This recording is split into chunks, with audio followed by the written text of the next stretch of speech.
آج میرے نصیب میں وہ دن آیا تھا جو ہر لڑکی کے نصیب میں ہوتا ہے۔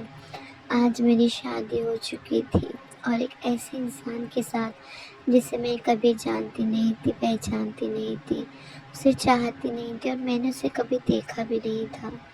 اس شخص سے میری شادی ہو چکی تھی۔ میں یہ بھی نہیں جانتی تھی کہ وہ مجھ سے محبت کرتا بھی ہے یا نہیں، اور اس نے مجھے دیکھا بھی ہے یا نہیں۔ بس میں اپنے ماموں کے وہاں پلی بڑی تھی اور انہوں نے میرا نکاح اس شخص سے کر دیا تھا۔ میں دروازے پر بیٹھی اس کا انتظار کر رہی تھی، راستہ دیکھ رہی تھی کہ وہ کب آئے گا۔ رات کے آخری پہر میں دروازہ کھلا اور وہ سامنے آیا۔ اس نے سلام کیا اور سلام کر میری طرف دیکھا۔ میں اپنی پلکیں جھکائے بیٹھی ہوئی تھی۔ میں نے اسے جواب دیا اور کچھ نہ کہا۔ اس نے کہا کہ دیکھو، میں تمہاری زندگی برباد کرنا نہیں چاہتا، پر میں کسی اور سے محبت کرتا ہوں۔ میری زندگی میں کوئی اور ہے۔ میرے کانوں میں جیسے ہی الفاظ گونجے، میرے تو پیروں تلے سے زمین ہی سرک گئی۔ میں نے اسے آہستہ سے پلکیں اٹھا کے دیکھا۔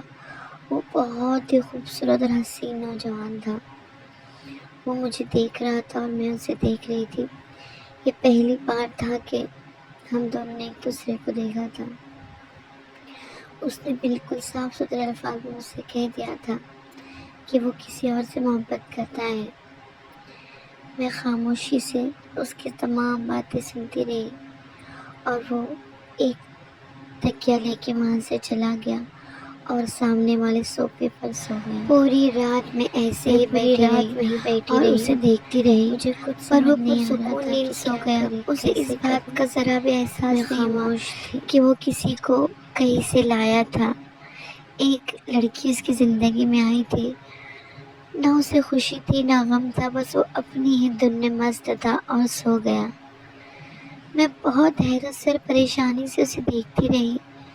دیکھتے دیکھتے کب اذان کی آواز میرے کانوں میں گونجی مجھے پتہ ہی نہیں چلا۔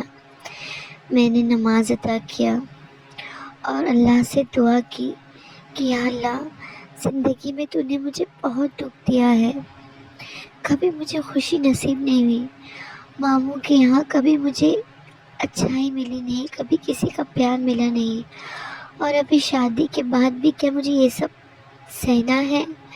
مجھے اپنے شریک حیات، اپنے خاوند کی یہ بے رخی دیکھنا ہے، اور ابھی زندگی بھر کے لیے میری آنکھوں سے آنسو نہیں رک رہے تھے۔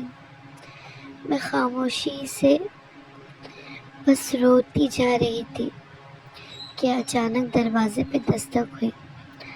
باہر بھی اماں کھڑے تھے۔ انہوں نے کہا بیٹے چائے پی لو۔ یہ اس گھر کی نوکرانی تھی، یہ کئی سال سے یہاں پہ ملازم تھی۔ میں نے ان کے ہاتھ سے چائے کا ٹرے لیا اور نیچے رکھ دیا اور وہ خاموشی سے چلے گئے۔